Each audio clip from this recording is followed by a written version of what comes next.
Baik, kita coba lanjutkan sesi sharing kita ya pada kesempatan pagi hari ini. Terima kasih kepada yang sudah bergabung. Nah, hari ini kita akan sharing yang berkaitan dengan penggunaan aplikasi Smart PLS. Sebelumnya tentunya kita sudah memiliki yang namanya tabulasi data. Nah, ini adalah bentuk dari sebuah tabulasi data yang akan kita gunakan untuk mengolah data ini dalam aplikasi Smart PLS. Nah, data yang tersedia ini ada beberapa variabel ya. Form ini adalah singkatan dari komitmen masing-masing item indikator dari variabel komitmen ada 7, ya, ada 7 pernyataan. Sementara motivasi disingkat dengan MOD itu ada 6 item. Job satisfaction masing-masing item kita kasih simbol atau kode JS job satisfaction itu ada 6 item. Kemudian untuk budaya, culture itu ada 6 item, 6 pernyataan ya. Kita singkat dengan CULT. Kemudian untuk lingkungan kerja work environment itu ada 5 item. Performance kita ada 6 item. Ini data yang kita gunakan untuk simulasi nantinya. Sebelumnya, kita harus menyimpan data tabulasi kita ini dalam bentuk CSV. Nah, caranya itu dengan mengklik file, ada file, kemudian kita menyimpan data filenya, save as. Saya menyimpannya di Zoom Smart VS. Di bawah Excel 9723 ini ada pilihan. Nah, di sini ada pilihan yang namanya CSV, DA. Kita menggunakan data ini. Jadi kalau kita klik, dia akan tersimpan di sini. Kebetulan ini sudah tersimpan ya. Nah, kita tinggal save. Ya, kita save. Data ini kan sudah ada, jadi saya tidak perlu menyimpan lagi. Ya. Nah, kita dapat meneruskan lanjut dengan penggunaan Smart PS. Nah, tentunya kita harus membuka lembar kerja Smart PS. Nah, dalam hal ini saya coba menggunakan Smart PS 4. Ya, ini saya buka lembar kerja Smart PS 4. Nah, saya coba screen share ya, share screen.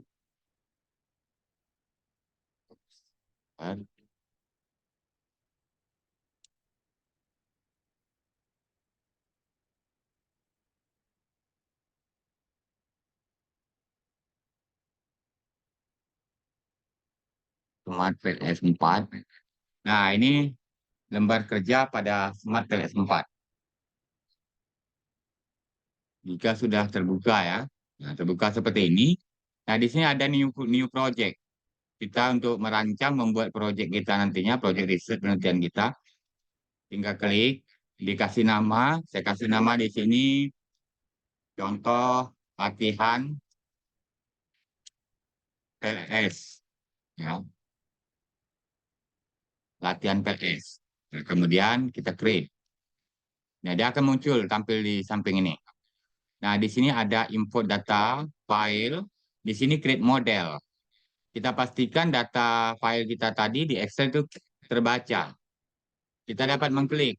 Ya, kita mengklik import data file, memanggil data tadi. Ini data yang sudah kita rubah dalam bentuk CSV. Nah, data ini ada bedanya dengan data tabulasi Excel kita. Kita dapat melihat pada ukurannya. Biasanya ukurannya lebih kecil. Yang ini. Klik, kita open. Lihat di sini ada muncul, tampil. Nah, ini kita cek ya. Skalanya kita cek. Skala metrik, dia semua skala metrik, kita juga dapat merubah dalam bentuk ordinal. Ya, kalau sudah oke, kita tinggal import. Klik. Nah, perhatikan di sini apakah datanya sudah terbaca. Ini kita back, datanya sudah ada, kita cek lagi. Oh, ini masih ada satu. Nah, satu ini berarti kita harus mengcross check ulang. Ya, buat 31 ini berbeda dia. Ini tidak akan terbaca nantinya. Nah, kita dapat mengubah sesuai. Yang tadi data per 31 ini, nah ini dapat kita edit. Ya, kita coba kembali. Ini juga dapat kita hapus ya. Kita dapat menghapus misalnya dengan delete resource ya. Nah, kita import data file kita tadi. Oke. Kita mulai mengecek kembali. Tadi ada part 1 ya. Nah, ini. Jadi, ini kita berubah sama ketika kita import dia sudah mulai terbaca seperti ini warnanya, berarti artinya terbaca data kita. Berikutnya kita merancang model. Ini create model, klik satu kali. Ini dikasih nama project kita PLS. Nah, model tipenya kita coba hari ini sharing berkaitan dengan PLS Sense. Klik. Nah, ini kita kasih nama filenya. Katakan kita kasih nama file latihan 01 ya.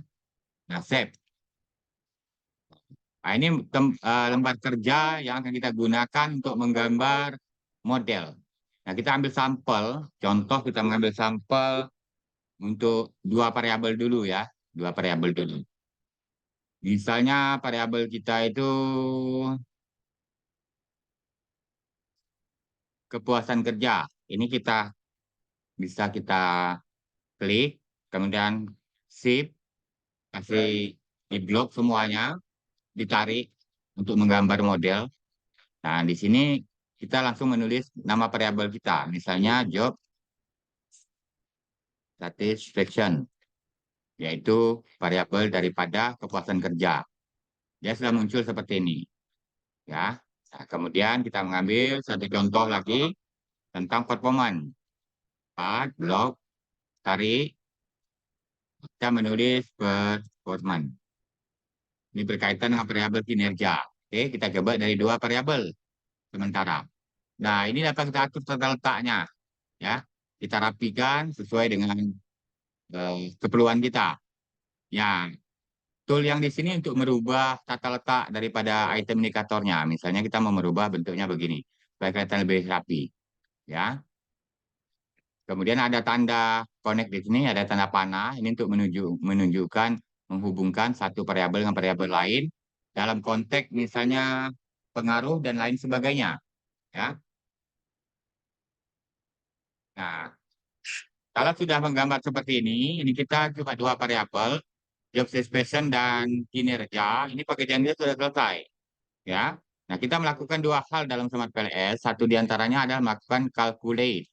Calculate dengan algoritma. Nah, algoritma ini untuk melihat efek, ya, pengaruh langsung. S-square-nya dari sini. Ini kalau kita klik, hasilnya akan muncul. Nah, ini boleh, ya. Nah, perhatikan di sini di bawahnya itu ada star calculate.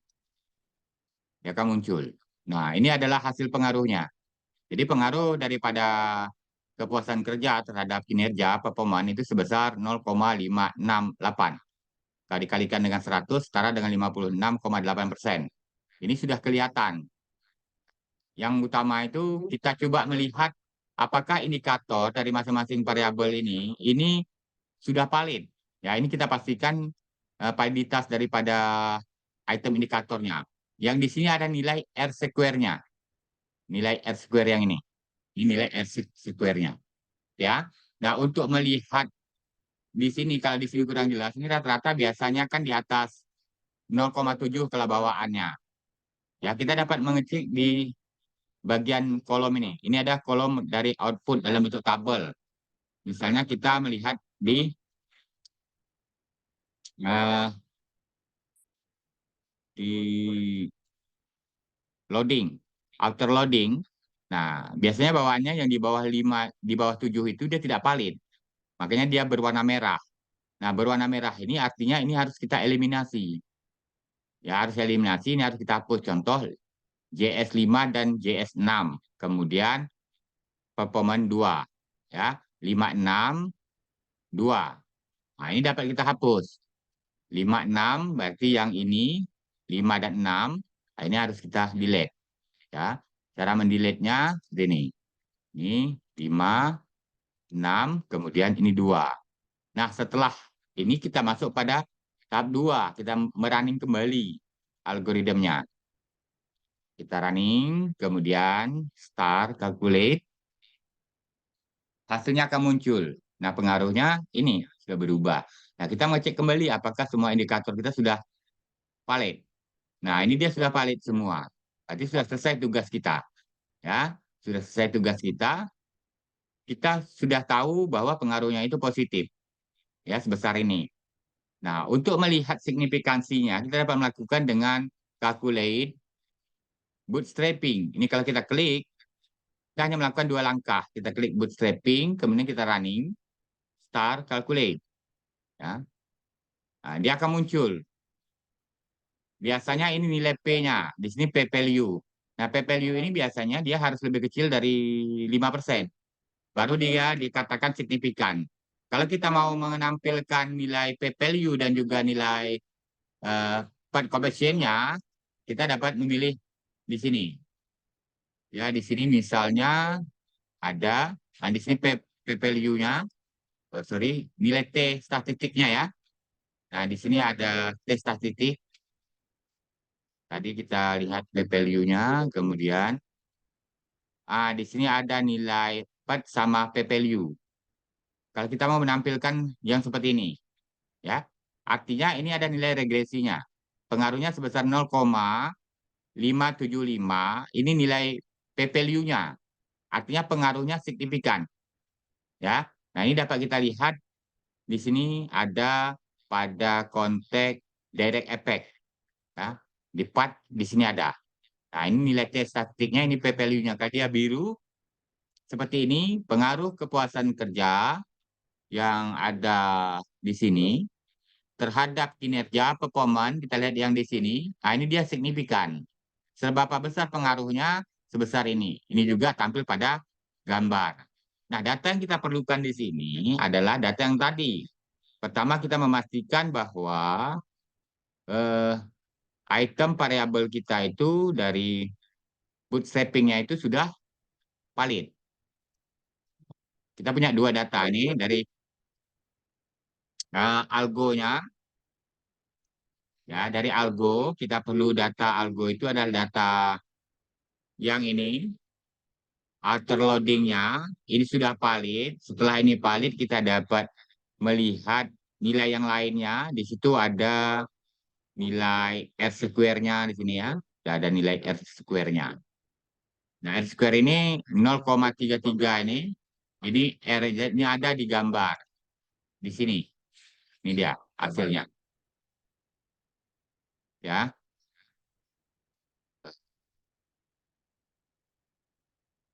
kita kembali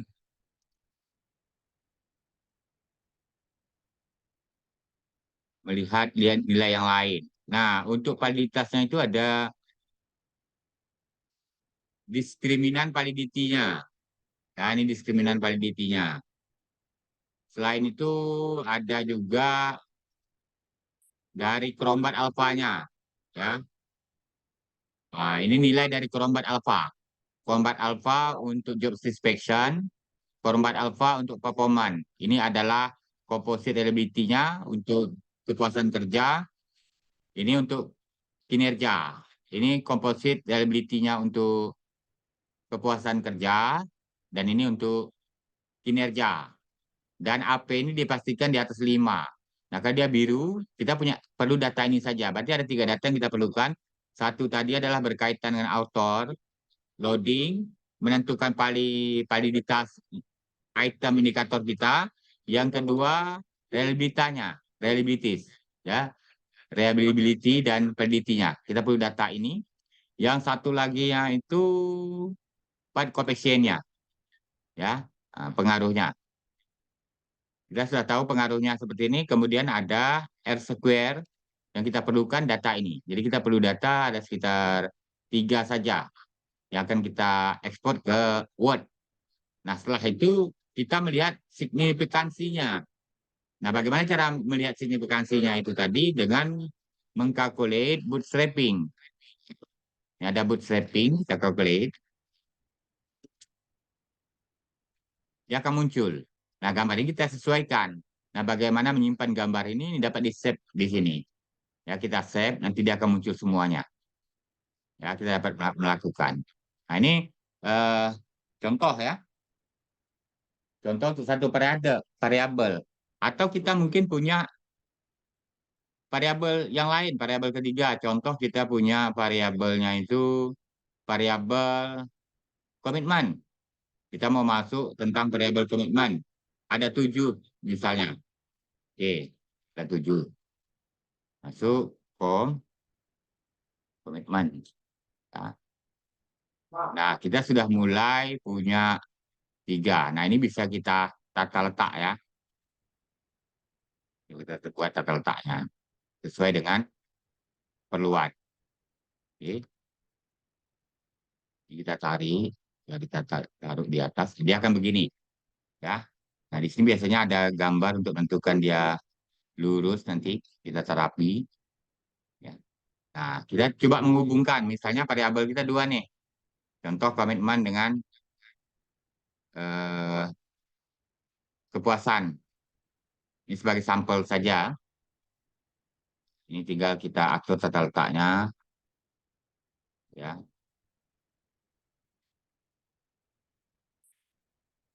Nah, di tata rapi, misal kita punya 2 nih hubungan. Ini sama. Prosesnya juga kita melakukan yang namanya proses 2 tadi. Ya, calculate algorithm, kemudian kita akan menghitung. Nah, ini pengaruhnya akan muncul di sini. Ini pengaruh komitmen terhadap ini. Ini belum diedit ya, kelebihan, tabang. Pengaruhnya sebesar ini, pengaruh komitmen terhadap kinerja. Kemudian pengaruh daripada kepuasan terhadap kinerja sebesar ini. Ya, ini sampel. Nah, hasil tadi sama kita mau melihat validitas dari komitmen itu tinggal lihat faktornya. Nah, ternyata komitmen ada 1, 2, 3 yang tidak valid. Ya, kom 1, 4, dan 5. 1, 4, 5 ini dapat kita hapus. Contoh 1, 4, 5. Kemudian kita akan melakukan perhitungan kembali. Ya, nah, klik perhitungan kembali. Nah, kita cek. Oke, masih ada kom 6 yang tidak valid. Ya, kita akan mengulang kembali. 6 yang tidak valid, tidak kembali 6. Nah, dihapus sudah, kita hitung kembali, calculate. Nah, setelah kita calculate, kita dapat melihat hasilnya. Oh, masih ada 7 yang tidak valid. Nah, kita kembali lagi. Ini proses. Ya, prosesnya seperti itu. Nah, 7. Pastikan semua item kita itu valid. Oke, kita cek kembali. Oke, di sini sudah valid. Berarti komitmen tinggal 2 item, sementara kepuasan kerja itu tinggal 4 item, kinerja utuh dia 6 item. Pengaruhnya sudah mulai berubah hasil pengaruhnya. Pengaruh komitmen terhadap kinerja sebesar 0,144. Pengaruh kepuasan kerja terhadap kinerja sebesar 0,485. Ya. Nah, yang kedua, kita tinggal melihat signifikansinya bahwa dia signifikan apa tidak. Klik bootstrapping. Ya. Kalau kita klik bootstrapping, kita running, dia akan lihat. Nah, kebetulan ini saya settingnya itu adalah part.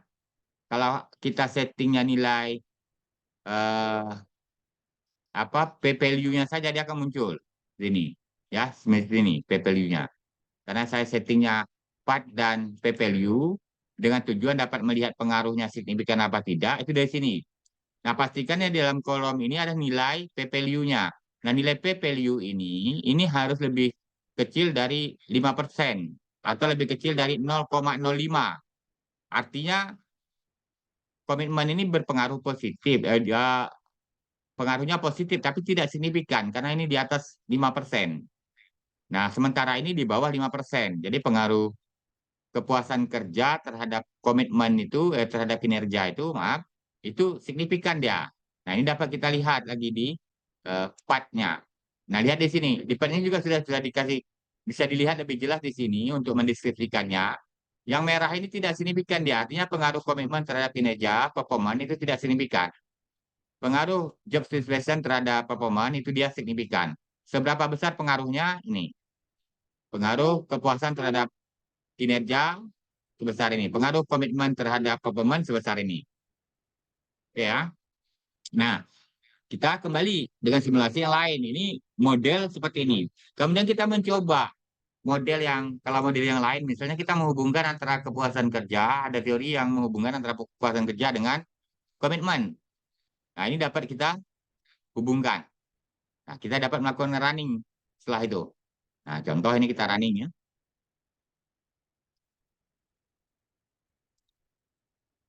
Nah, ini sudah mulai muncul. Berarti kepuasan kerja, job satisfaction, pengaruh langsungnya terhadap komitmen sebesar ini. Pengaruh langsungnya terhadap kinerja sebesar ini. Cuma di sini ada indirect namanya, pengaruh tidak langsung. Dari mana kita dapat melihat pengaruh tidak langsung di situ? Di sini ada, di kolom ini ada indirect effect. Besaran pengaruh tidak langsung ini sebesar ini. Atau kita dapat melihat dari spesifik indirect effect-nya. Nah ini, kepuasan kerja melalui komitmen terhadap kinerja itu sebesar ini. Ini sama angkanya dengan yang di sini. Ya, atau sama dengan angkanya di sini. Memudahkan pembacaan kita lebih spesifik dengan melihat ini. Ini pengaruh tidak langsungnya. Nah, sementara untuk pengaruh langsungnya, ini. Ya, ini adalah pengaruh langsungnya. Komitmen terhadap, kepuasan terhadap komitmen. Nah, ini komitmen terhadap kinerja, kepuasan terhadap kinerja. Iya. Kemudian ada lagi yang validitasnya itu sama ya. Kita menggunakan data ini. Kemudian R square-nya kita menggunakan ini. Ini sudah ada R square-nya. Kemudian apa lagi ya? R square ini sebenarnya tampak pada bagian ini. R square itu ada hasil dari ini. Misal 0,32, 0,31 hasilnya ini. Ini tidak punya R square. Yang punya R square adalah 2. Ini dan ini. Nah, itu yang kita lihat di tabel itu ada, ya, tadi calculate itu di bootstrapping-nya nilai daripada R square-nya. Nah, yang ini cuma 2 saja ya. Nah, kemudian mungkin kita mau menambahkan variabel yang lain. Ini saya perbaiki dulu ya, tadi kita keliru ngetiknya. Coba kita coba perbaiki yang komitmen ini. Komitmen 1, 2, 3, 4, 5. Sorry. Hapus dulu. Nah, kita sudah mulai menggambar dalam bentuk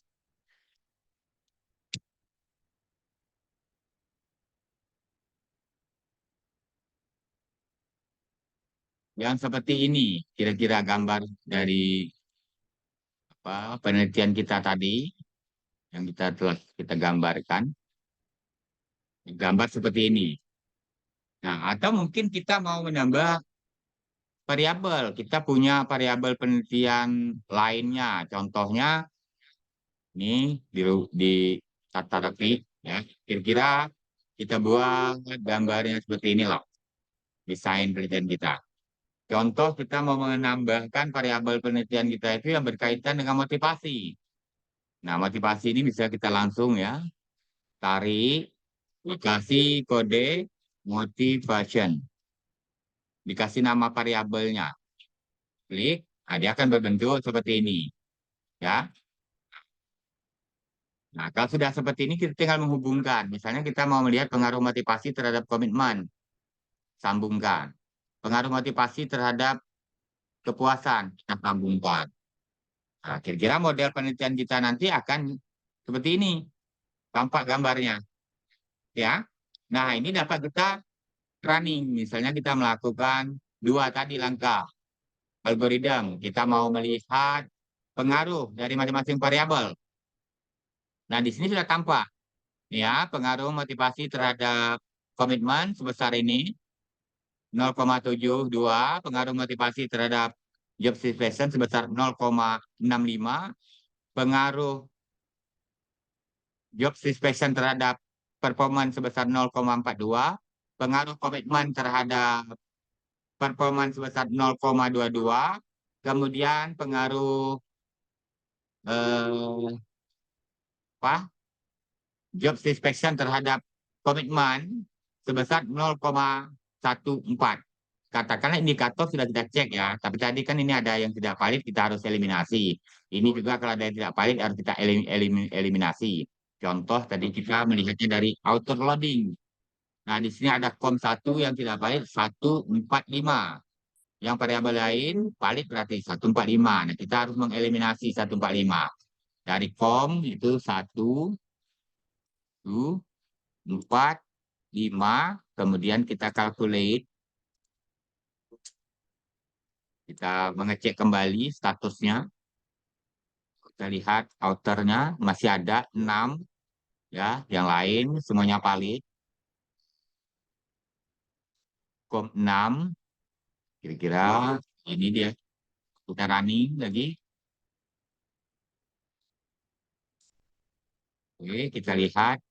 Semuanya sudah valid ya. Nah, sudah valid. Nah, inilah hasil pengaruhnya.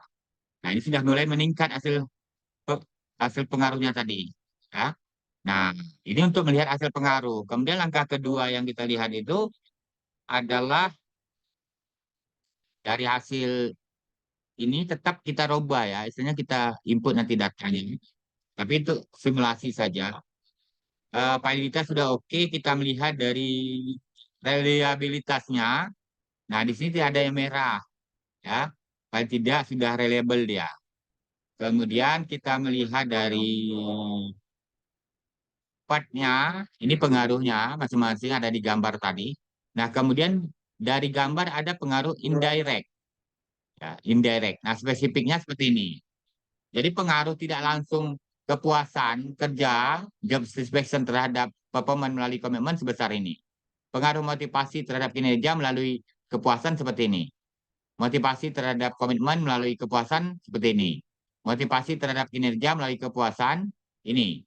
Ya, pengaruh tidak langsungnya. Ini pengaruh tidak langsungnya. Nah, kalau kita cermati di gambar, begini cara membacanya. Pengaruh motivasi ini dia terhadap performan itu melalui ini, komitmen. Begitu juga dia melalui komitmen dan juga melalui kepuasan. Mana yang lebih besar dia? Apakah melalui komitmen atau melalui kepuasan? Kita lihat di hasil tadi.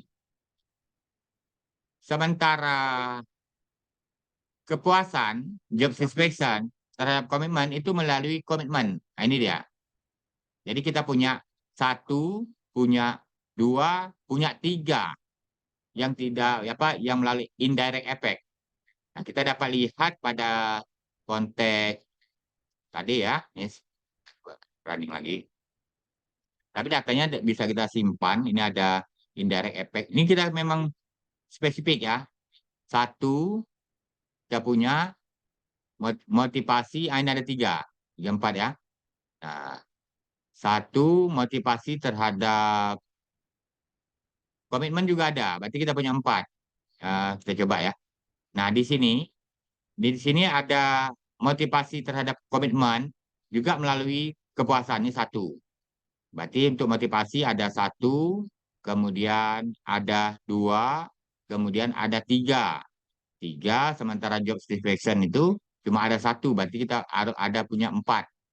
Ya, kita punya 4 pengaruh tidak langsung. Indirect efeknya. Yang dapat kita telusuri yang di sini. Benar Kak? Tidak ada 4. 2, 4. Ini yang berkaitan motivasi. Ya. Nah, ini pengaruh motivasi melalui kepuasan kerja, melalui komitmen terhadap kinerja sebesar ini. Nah, datanya semuanya ada di sini. Ya. Kemudian untuk melihat pengaruh ini signifikan apa tidak, kita menghitung dengan bootstrapping. Kita klik bootstrapping, kemudian kita hitung. calculate ya. Nah, di sini sudah tampak. Kalau angka yang di sini dalam kurung ini ada nilai P value-nya ini lebih besar, lebih kecil dari 5%, dia valid. Ya, dia signifikan. Nah, kalau kita perhatikan ini signifikan, ini tidak signifikan, ini tidak signifikan, ini signifikan, ini tidak signifikan. Jadi ada dua saja yang signifikan, yang nilainya di P value itu di bawah 5%. Ya, yaitu pengaruh motivasi terhadap job satisfaction dan pengaruh job satisfaction terhadap performance. Yang lain itu tidak signifikan, walaupun dia positif ya pengaruhnya. Oke, nah ini satu model. Kemudian barangkali kita punya apa lagi ya? Kita coba tambahan model. Ya, ini namanya simulasi. Tambahan model, misalnya kita menambah satu variabel lagi. Variabelnya katakanlah culture. Oke. Nah, culture ini kita budaya ini kita ada 6. Nah, kita taruh aja di sini nanti baru kita atur ya letaknya. Culture. Oke. Nah, di sini ada 6. Nah, kita coba maaf, ada 6 ya. Ya, kita tulis culture. Nah, ini kembali dulu, jangan sampai yang kedel ini ya. Nah, ini bisa kita rubah penyesuaiannya seperti ini. Nah, kita coba menata, menata tata letak. Contoh nih ya, simple saja. Disesuaikan dengan apa ya? Yang nyaman lah, yang enak kita kita lihat gitu ya. Nah, ini dia agak sama. Nah, ini bisa juga kita ini ya.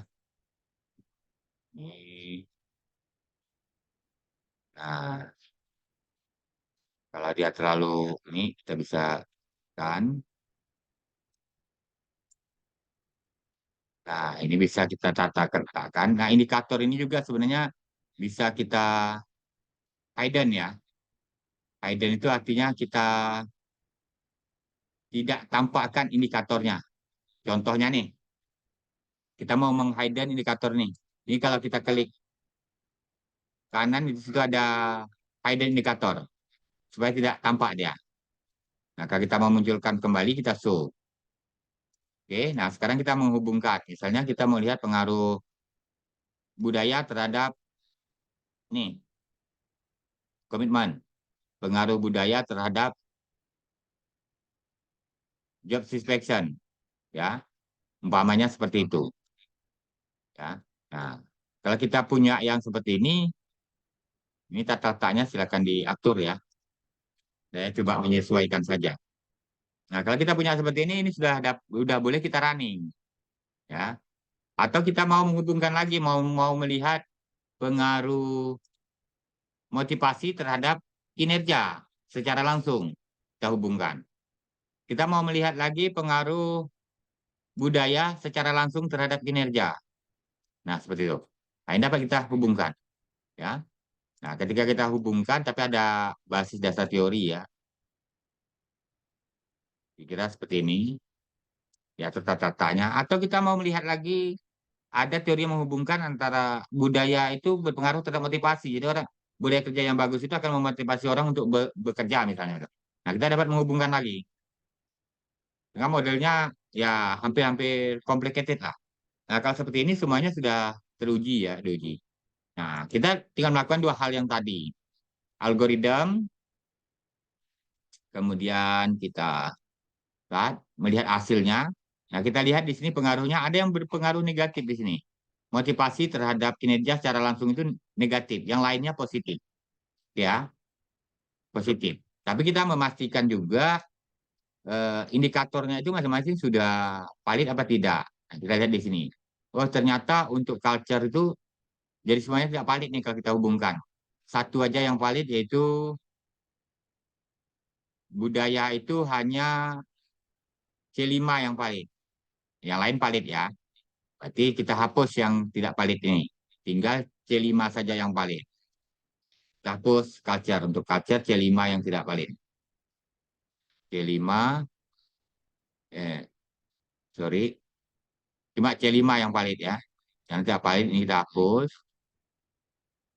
Ya, ini tinggal C5 saja.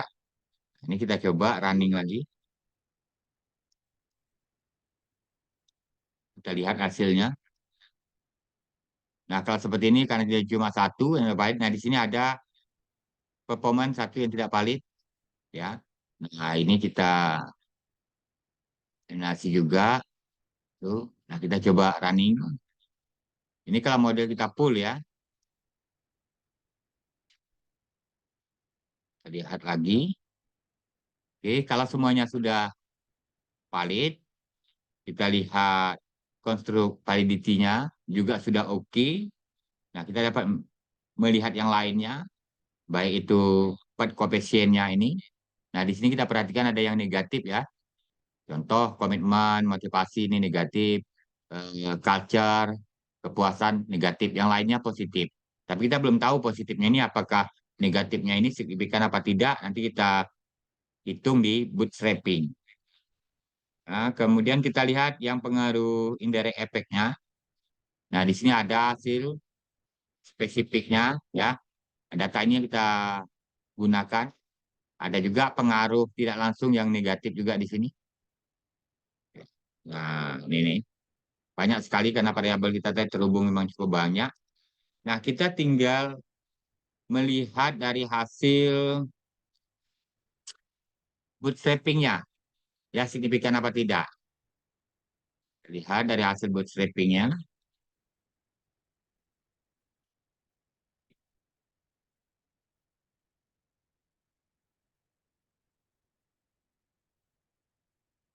Oke. Nah, kalau kita lihat di sini, ini signifikan. Ini tidak signifikan. Ini sudah tampak. Nah, lebih mudah kita melihatnya di kolom penjelasan tabel ya. Nah, di sini kita dapat melihat di sini ya. Nah, ini. Nah, lihat yang merah-merah ini tidak signifikan pengaruhnya. Contoh pengaruh komitmen terhadap kinerja tidak signifikan. Pengaruh culture terhadap komitmen signifikan. Kemudian culture terhadap job satisfaction tidak signifikan. Nah, yang signifikan cuma satu, dua, tiga.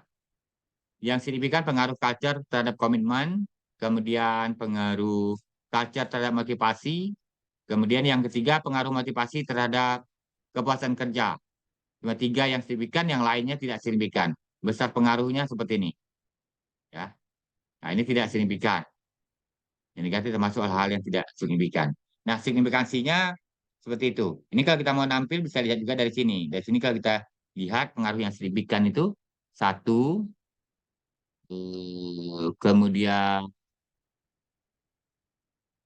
dua, dua, ada lagi tak ya? Tiga, tiga. Nah, seperti ini. Pengaruh culture terhadap motivasi signifikan, pengaruh culture terhadap komitmen dia signifikan, kemudian pengaruh motivasi terhadap job satisfaction signifikan. Yang lainnya tidak signifikan. Ini dari hasil gambar. Nah, hasil gambar ini dapat kita simpan ya hasilnya. Itu dengan save nanti dia akan secara automatically akan tersimpan di mana kita tempat menyimpannya. Contoh, kita mau nyimpan nih hasilnya, kita save hasilnya. Ya.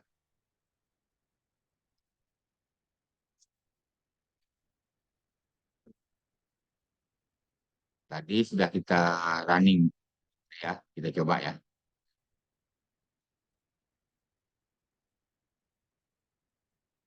Ini ya. Nah, ini bisa biasanya bisa di save ya. Nah, save di sini ini kita create nama filenya, save report ya, project, namanya tetap ini misalnya kita create ya. Nah, ini biasanya tersimpan atau kita ekspor ke Excel juga boleh dia ya. Oke. Eh, yang lainnya itu menghidden ya. Misalnya kita mau sorry, hilang variabelnya.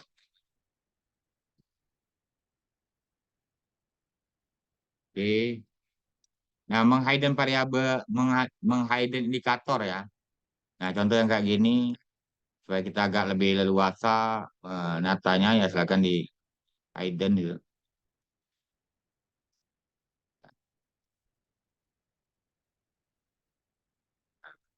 Tapi ini tidak memunculkan indikator. Nah, indikatornya tidak muncul. Ini hanya setakat apa ya, gambar aja dan lain sebagainya. Nah, untuk melihat pengaruhnya, dia biasanya kebaca.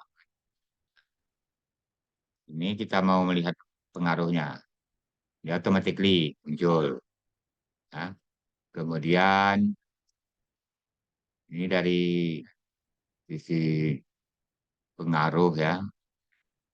Nah, kalau agak ada yang kurang ini angkanya, tinggal ditata rapi. Nah, pengaruhnya ini ada yang negatif juga nih, culture terhadap kepuasan itu negatif. Kemudian signifikansinya untuk menjawab hipotesis biasanya ya. Nah, kita lihat di sini. Nah, ini hipotesisnya diterima, ini hipotesisnya diterima, yang lainnya ditolak. Ya.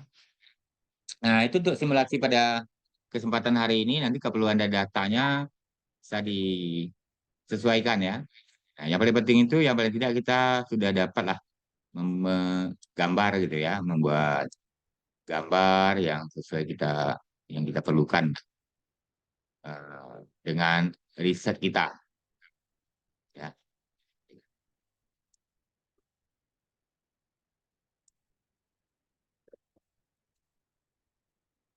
kita coba indikator, su. Nah, kita kembalikan indikatornya.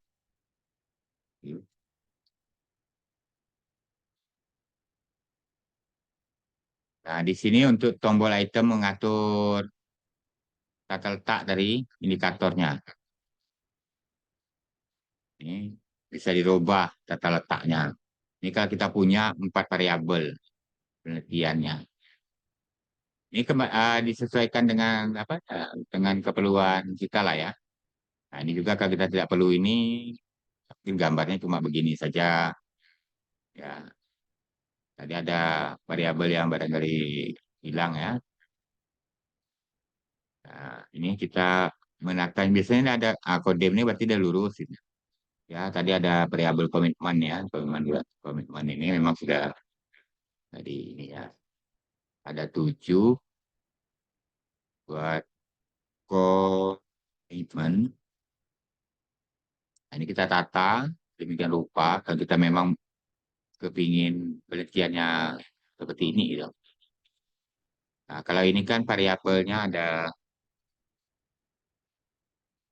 ada 2 ya, eh, perentaranya. Kalau kita kepingin satu saja, ya kemungkinan dia akan modelnya akan seperti ini. Nah, ini dia.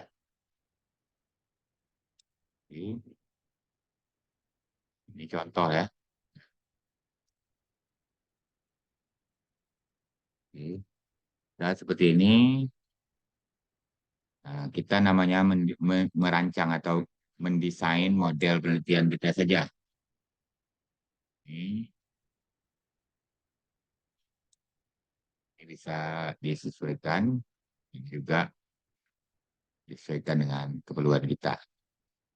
Ya, lihat. Yang penting apa? Lihatlah kira udah rapi itu, ya sudah. Bisa running model satu. Nah, atau kita mau menambah model yang lain gitu. Misalnya kita menambah model lain, artinya kita menambah variabel. Contoh, kita menambah komitmen untuk kita teliti. Ya, oke. Nah, di sini kita ada variabel pentaranya, komitmen ya. Saya coba tarik supaya hebat.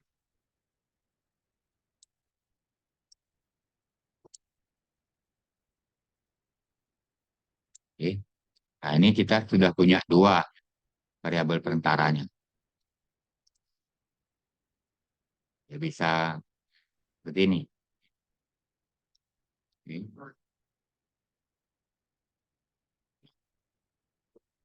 Semuanya sudah terhubung. Nah, kalau kita mau menghubungkan ini ya, silakan ada apa? Ada basis teorinya ya, kan? Dan saya melakukan riset penelitian tentang kepuasan terhadap komitmen, ya saya hubungkan. Ya. Nah,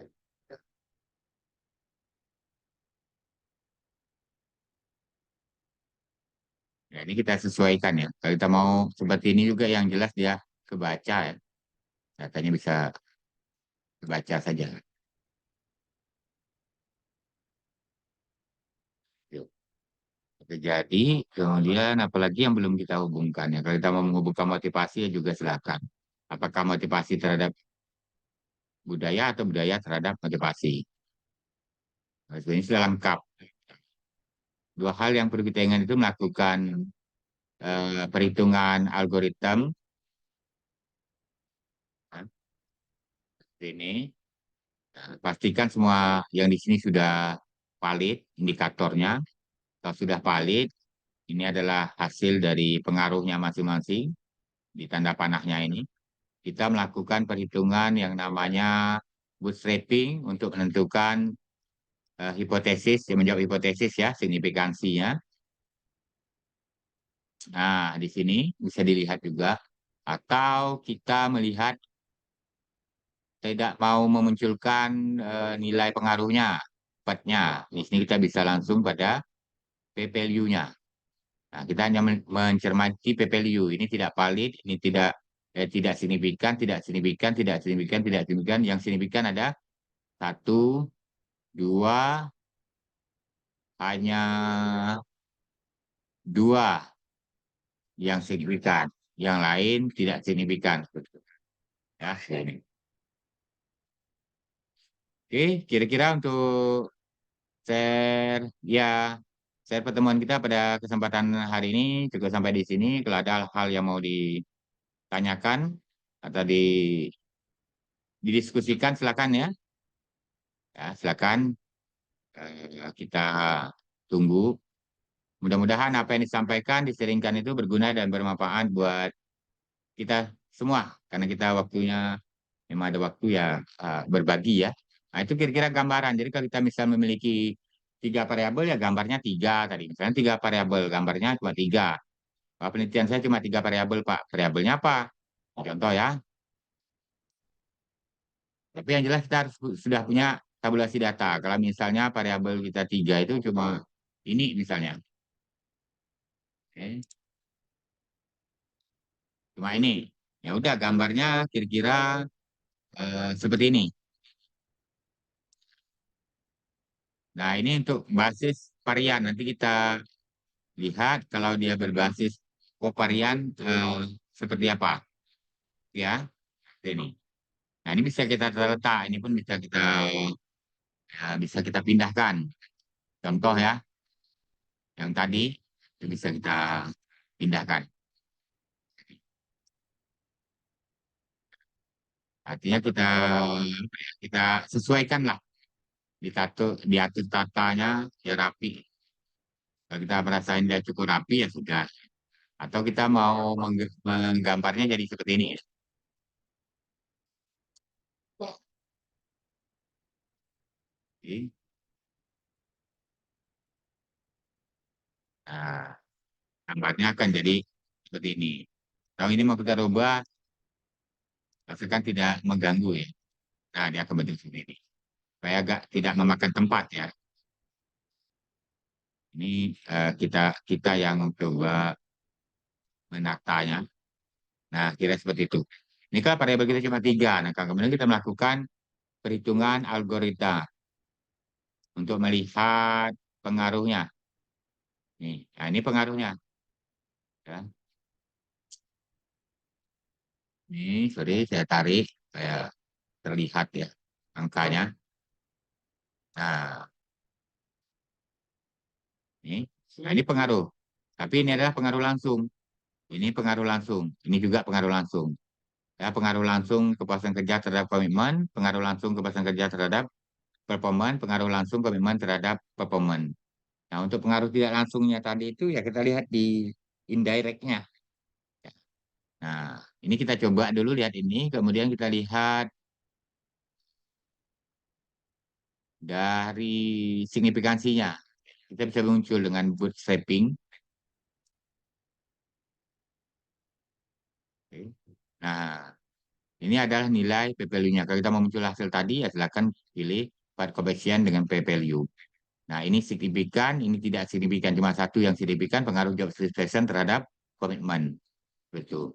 Nah, spesifik efeknya ini, pengaruh tidak langsungnya.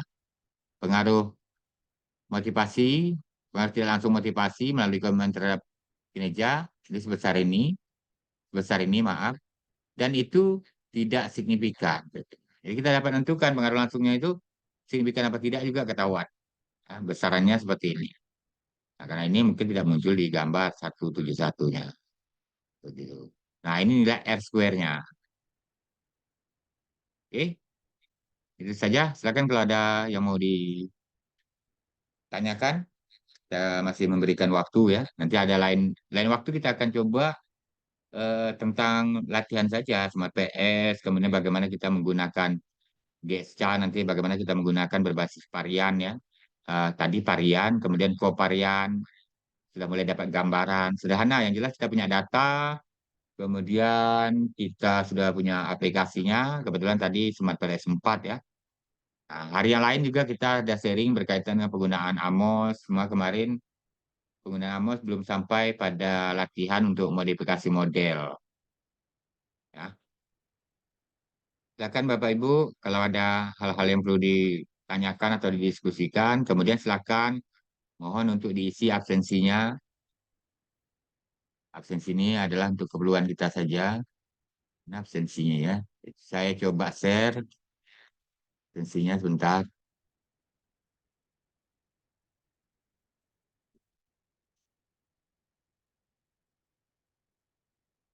Bagi yang belum mengisi absensi, bagi yang sudah ya sudah begitu ya.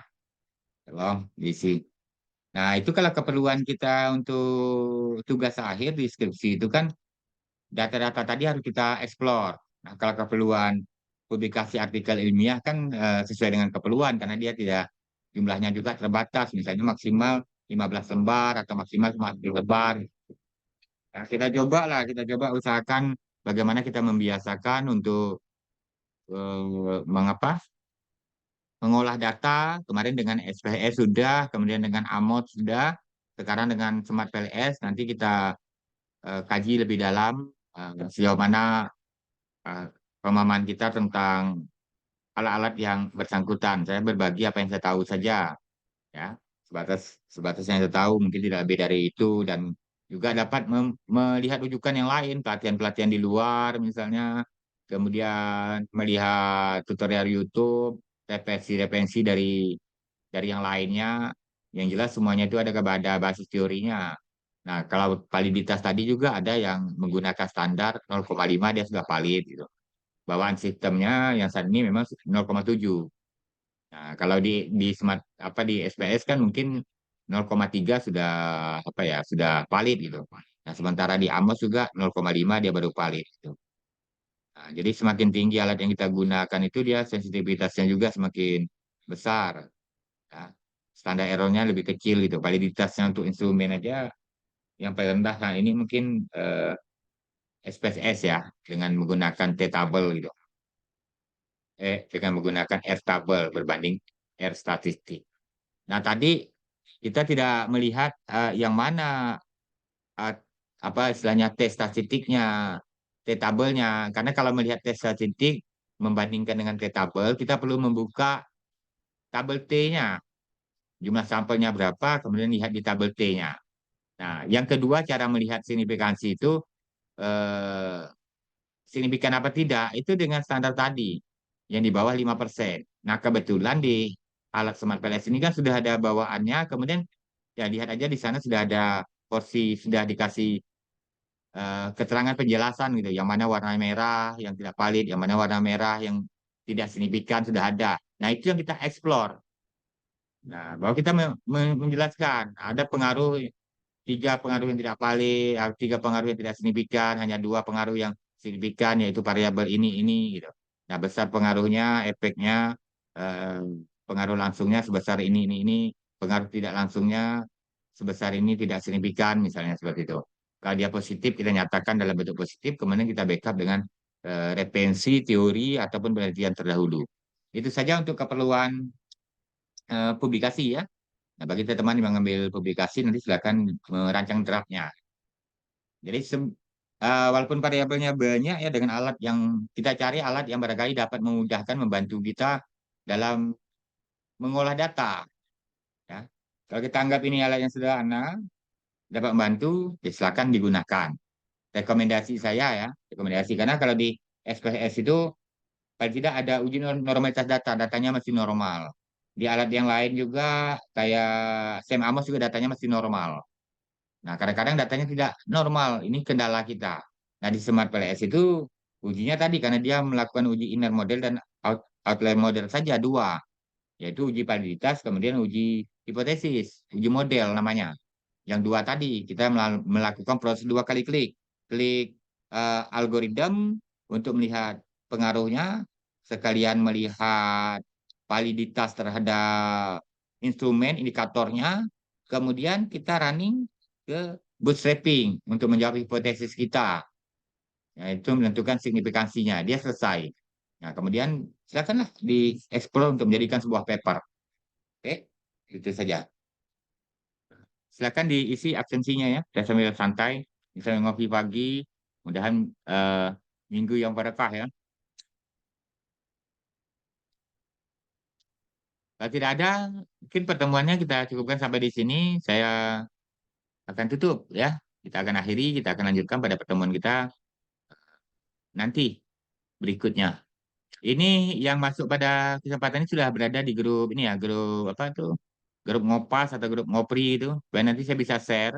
Ini kan kita record nih, pertemuan simulasi kita record. Jadi untuk diingat-ingat. Jadi kalau kita sudah record, kemudian di-share, nanti kalau ada hal-hal yang perlu mau lupa atau mau ingat kembali, yang tinggal lihat catatan recordnya saja.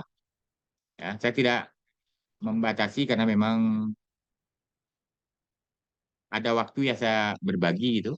Kalau nanti memang sudah ada punya keputusan mau mengolah datanya dengan SPSS, ada yang mengambil keputusan untuk mengolah datanya dengan Smart PLS, kemudian ada juga yang mengambil data mulai dengan Amos, kita punya grup tersendiri nanti. Nanti silakan hubungi admin ya. Nah, grup mentoring, grup pendampingan yang mendampingi untuk pengolahan data-data sesuai dengan aplikasi statistiknya masing-masing. Seperti itu. Nah, untuk student free itu ada, cuma memang agak riskan semua tool untuk Smart PLS itu. Kalau student kan tidak full, itemnya bisa dipakai semua. Gitu. Ya, kalau kalau yang kita ini kan yang berbayar, ya. Nah, itemnya itu adalah item yang apa istilahnya software. Saya punya Smart PS3 sama Smart PS4 semuanya berlisensi. Yang free juga ada. Dulu awalnya muncul Smart PS itu adalah yang free ya, yang untuk simulasi itu Smart PS2. Student punya Smart PS2, kemudian Smart PS3 masih ada yang free, kemudian berlisensi. Nah, saya coba ambil apa sudah saya pelajari sekilas, coba kemudian saya ambil yang lisensinya yang sama PS3. Kemudian sekarang muncul generasi keempat, ya saya ambil lagi lisensi untuk generasi keempatnya. Ke depan mungkin akan terus berimprovisasi ya.